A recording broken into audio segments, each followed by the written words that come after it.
باڵیۆزی بەریتانیا لە واشنتۆن سێرکیم دارۆک لەو نامانهێنیانەی کە بۆ حکوومەتەکەی ناردووە.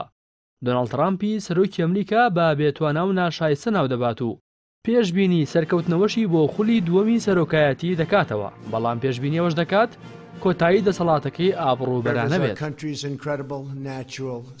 ئەم بۆچوونانەی دارۆک لە چوارچێوەی ئەو راپۆرتانەدایە کە بۆ وەزارەتی دەرەوەی وڵاتەکەی ناردووە، بەڵام بە ڕێگەیەکی نادیار ئیمەیلەکەی هاکراوە و دەقی ئەو راپۆرتانە کەوتوتە دەستی ڕۆژنامەی دەیلی مەیلی بەریتانی و ڕۆژی شەمەی ڕابردوو بڵاویکردنەوە. لە دوای ئەو بڵاوکردنەوەیەش بەرپرسێکی بەریتانی با پێگەی CNN ئەمریکی ڕاگەیاندووە کە ئەو راپۆرتانە ڕاستن. دارۆک ئەو ململانەی ناو ئیدارەی واشنتۆن با چەقۆکێشی دەشوێنێ، بۆیە پێشبینی کۆتاییەکی سەرشۆڕانی بۆ دەکات. لەبارەی کێشەی ئێرانەوە، باڵیۆزەکەی بەریتانیا لە 22 حوزەیرانی ڕابردوودا لە راپۆرتەکەیدا بەگومانەوە دەڕوانێتە ئیداری ئەمریکا و ترامپ کە لە دواساتەکاندا پەشیمان بووەوە لە لێدانێکی تۆڵەسەندنەوە لە تاران لە دوای خستنە خوارەوەی فڕۆکە ئەمریکیەکە بۆ پاساوەی کە دەبووە هۆی کوژرانی 150 ئێرانی. ئەو دەڵێت سیاسەتی ئەم ئیدارەیە هاو ئاهەنگی تێدا نییە، چونکە دابەش بووە بە سەر چەند بۆچوونێکدا. هەر بۆیە دوجار دەڵێت سیاسەتی ویلایەتە یەکگرتووەکان بەرامبەر ئێران ئاژاوە گێڕانەیە.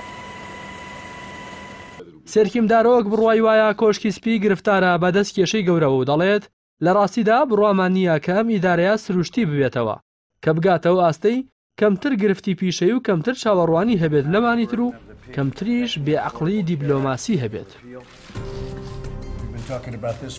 لا یەکەمین پەرچاکرداریدا لە دوای بیستنی راپۆرتەکانی باڵیۆزی بەریتانیا لە واشنتۆن، دۆناڵد ترامپ ڕایگەیاند ئێمە سەرسام نین بەو پیاوە. ئەو باڵیۆزە بە شێوەیەکی باش خزمەتی بەریتانیایی نەکردووە. کاردانەوەکان لە بەریتانیا بەرامبەر راپۆرتەکانی باڵیۆزەکان لە واشنتۆن جیاوازە.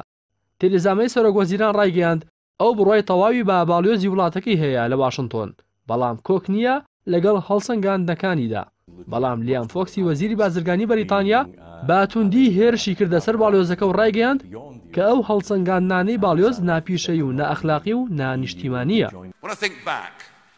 سەرۆکی پارتی برێکزیت ناجیل فاراجیش کە نمونەیەکە لە ترامپی بەریتانیا، ئەو باڵیۆزە بە شایستەی مانەوە لە پۆستەکەی نازانێت. گەرچی ئەم بابەتە دژواری دیبلۆماسی لە نێوان لەندەن و واشنتۆندا دروست دەکات، بەڵام لەگەڵەوەشدا زۆربەی بەرپرسانی بەریتانیا ئەو کاری باڵیۆز با پیشەی ناودەبن و زیاتر داوای دۆزینەوەی ئەو دەستە دەکەن کە دزەی بەو راپۆرتانە بۆ میدیا کردووە.